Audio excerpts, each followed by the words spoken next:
और कीर्ति हाथों में रिपोर्ट लेकर घर में घुसती हैं, जहां उनकी सास सोफे पर बैठी होती है।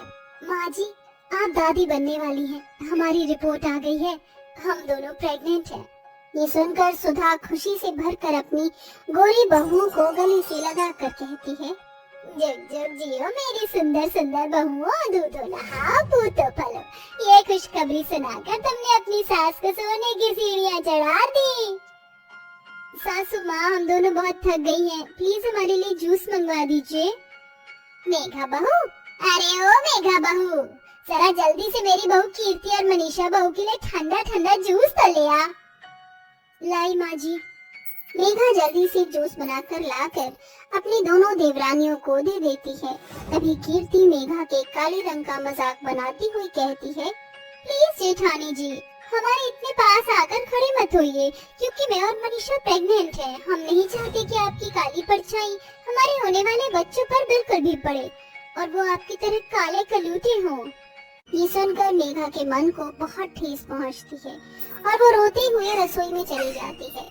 सुधा को काली बहू के साथ हो रही इस फर्क का बुरा तो लगता है, मगर घर टूटने के डर से वो अपनी दोनों गोरी बहुओं को कुछ भी नहीं बोल पाती।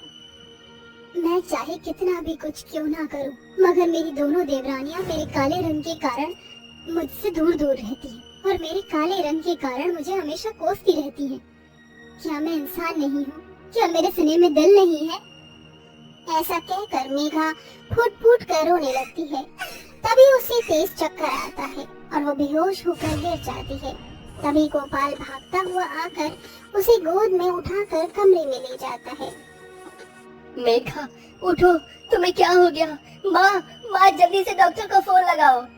थोड़ी देर में डॉक्टर घर आकर मेघा का चेकअप करके कहते हैं, मिस्टर गोपाल, आपकी बेबी प्रेग्नेंट है। ये सुनकर सुधा और गोपाल को बहुत खुशी होती है, मगर मेघा की दोनों जल कुकड़ी देवरानियां अंदर ही अंदर चिढ़ जाती हैं। अगले दिन कीर्ति अपने कमरे में बैठी बैठी मेघा को आवाज लगाती है, जेठानी जी, अरे ओ जेठानी जी, जल्दी से मेरे कमरे में आओ। क्या हुआ देवरानी जी? आपकी देवरानियों का दिल कच्चा हो रहा है। मुझे और मनीषा को सांभर खाने की क्रेविंग हो रही है। जाओ जाकर हमारे लिए सांभर और डोसा बना दो। अपनी दोनों गोरी देवरानी की फरमाइश पर बेचारी काली प्रेग्नेंट बहू उनके लिए भरी गर्मी में उनके पसंद का खाना बनाकर उनके कमरे में लाती है। अब ऐसा हर रोज होने लगता है। बेचारी काली बहू सारा दिन घर की साफ सफाई से लेकर गंदे कपड़े धोती और फिर झूठी गंदे बर्तन मांजती, तब जाकर देर दोपहर में खाना खाती। देखते ही देखते तीनों गोरी और काली बहू के गर्भावस्था के 3 महीने पार हो जाते हैं, मगर समय से खाना न खाने के कारण मेघा एक दिन बेहोश हो जाती है। उस वक्त घर में कोई भी नहीं होता। तभी गोपाल घर लौट आता है। मेघा बेहोश पड़ी है, मुझे इसे लेकर अस्पताल जाना होगा। अस्पताल आकर डॉक्टर मेघा का अल्ट्रासाउंड करते हैं। मिस्टर गोपाल, आपकी पत्नी के पेट में जुड़वा बच्चे हैं और ज्यादा भारी उठाने की वजह से इनके पेट में खिंचाव उठा था। आपको इनका खास ख्याल रखना होगा क्योंकि ये बहुत ही कमजोर है। थोड़ी देर में मेघा होश में आ जाती है और मेघा अपनी तकलीफ गोपाल को कहती है, जिस पर गोपाल गुस्से में घर आकर बोलता है, माँ कहाँ हो आप? कीर्ति, मनीषा, मैं कहता हूँ बाहर आओ। ऐसा भी क्या गजब हो गया जेठ जी, जो आप नॉन स्टॉप चिल्लाए जा रहे हैं? तुम दोनों अमीर बाप की बेटी हो, इसका ये मतलब नहीं कि मेरी बीवी तुम्हारी नौकर है। तुम्हारे साथ मेरी पत्नी भी प्रेग्नेंट है, फिर भी तुम दोनों सारा दिन इससे काम करवाती हो। चिल्लाइए मत जेठ जी, क्योंकि चिल्लाना हमें भी आता है। अरे आप कमाते धमाते तो है नहीं, फिर भी आपको इतना घमंड है तो हमें कितना घमंड होना चाहिए, क्योंकि हमारे पति कमाकर इस घर का खर्चा चला रहे हैं। आप और आपकी मिसेस मेघा मुफ्त की रोटियां तोड़ रही हैं, मगर अब बस बहुत हुआ।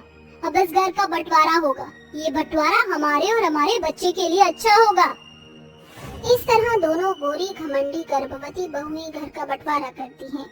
जहां 2/3 से ज्यादा हिस्सा इनके हक में आता है, तो वहीं थोड़ा सा हिस्सा मेघा को मिलता है, जिसमें बस एक ही कमरा होता है। तभी सुधा अपना सामान लेकर गोरी बहू के हिस्से में रहने के लिए आती है, तो वो कहती है, अरे अरे माँ जी, मुंह उठाकर कहाँ चली आ रही हो? हम आपको अपने साथ नहीं रखने वाले। आपकी रोटियां तो आपकी काली बहू ही बनाएगी। इस तरह घर के बीचों बीच ईंट की दीवार खड़ी हो जाती है और सुधा रोते हुए कहती है, गोपाल के बाबूजी ने पाई पाई जोड़कर इस घर की एक एक ईंट खरीदी थी। अपने हाथों से इस घर को बनाया था। कहते थे इस घर में हमारा परिवार खुशियों से रहेगा, मगर कभी सोचा नहीं था कि ये दिन देखना पड़ेगा। जिस घर के टूटने के डर की बात से मैं हमेशा कीर्ति और मनीषा बहू को कुछ नहीं कहती थी, आखिर आज वो हो गया। सासू माँ, जो हो गया सो हो गया। एक दिन वो वक्त जरूर आएगा जब मेरी दोनों देवरानियों को अपनी गलती का एहसास होगा। ऐसे ही समय गुजरता जाता है, जिसके साथ तीनों काली गोरी गर्भवती बहुओं के महीने बढ़ते ही जाते हैं। जहाँ मेघा खुद ही सारा काम करती, वहीं दोनों गोरी गर्भवती बहुएं अपने घर पर नौकरानी रख लेती हैं। कीर्ति, प्लीज मेरे लिए नाश्ता बना दो। रोज रोज बाहर का खाना खाकर मेरी तबीयत ठीक नहीं। ओ गॉड कबीर, मैं प्रेग्नेंट हूँ, इसलिए ये खाना वाना मुझसे नहीं बनेगा। रिलैक्स कबीर एंड कीर्ति, मैंने काम वाली बाई को हायर किया है, उसके आते ही हमारी प्रॉब्लम्स सॉल्व हो जाएंगी। समझ लो, आपकी परेशानी खत्म हो गई। मैं हूँ जुगनी फ्रॉम कोल्हापुर। बताओ बीबी जी, क्या बनाने का है? जुगनी, जरा जल्दी से पहले हम दोनों भाइयों का नाश्ता तैयार कर। जुगनी जल्दी से दोनों भाइयों को नाश्ता बनाकर दे देती है और उनके ऑफिस जाने के काम के बहाने घर का कोना कोना छान मारती है। दरअसल जुगनी कोई काम वाली नहीं, बल्कि एक चालाक चोरनी थी।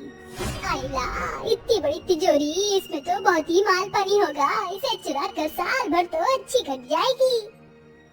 ऐसे ही दिन बीत जाते हैं। काली गर्भवती बहू के दिन गरीबी में कट रहे थे। गोपाल ने घर की जरूरत के लिए अनाज की बोरियां ढोने का काम शुरू कर दिया। वहीं कबीर और मोहित अच्छा खासा कमाकर वो पैसे अपनी गोरी पत्नी को ला कर देते, जिसे वो जुगनी के सामने तिजोरी में रखती। अच्छा, तो तिजोरी की चाबी इस कीर्ति के कमरे में रहती है। आज रात तो मैं अपना खुराफाती खेल खेलूंगी। उस रात जुगनी चोरी छिपे उनके घर आई और तिजोरी तोड़कर सारे रुपए, पैसे और गहने लेकर भाग गई। अगली सुबह ये देखकर दोनों बहू ने सदमे में धरती पकड़ ली। कीर्ति, आखिर ऐसा कौन कर सकता है? कहीं हमारी काली जेठानी ने तो ये चोरी नहीं की? नहीं नहीं मनीषा, वो भले काली है मगर खुददार है। मुझे ये काम हमारी काम वाली बाई जुगनी का लगता है। हमने उस पर भरोसा किया और उसने हमारी आंखों में धूल झोंक दी। हमारी सारी सेविंग चली गई। अब अगले 1 महीने तक हमारे पति को भी पैसे नहीं मिलेंगे और हमारे पास भी एक पाई नहीं बची। अब हम क्या खाएंगे और कैसे रहेंगे? कीर्ति ऐसा कह ही रही होती है, तभी मेघा हाथों में गोंद के लड्डू लेकर अपनी गोरी गर्भवती देवरानी के पास आती है। मेरे घर के दरवाजे आज भी तुम दोनों के लिए खुले हुए हैं। भले ही तुम दोनों ने मुझे भुला दिया, मगर मेरे लिए आज भी तुम दोनों मेरी देवरानियां हो और यही तो परिवार होता ही है। इसलिए सुख दुख में एक दूसरे के काम आए। ये लो, माँ जी ने ये लड्डू बनाए थे, खा लो।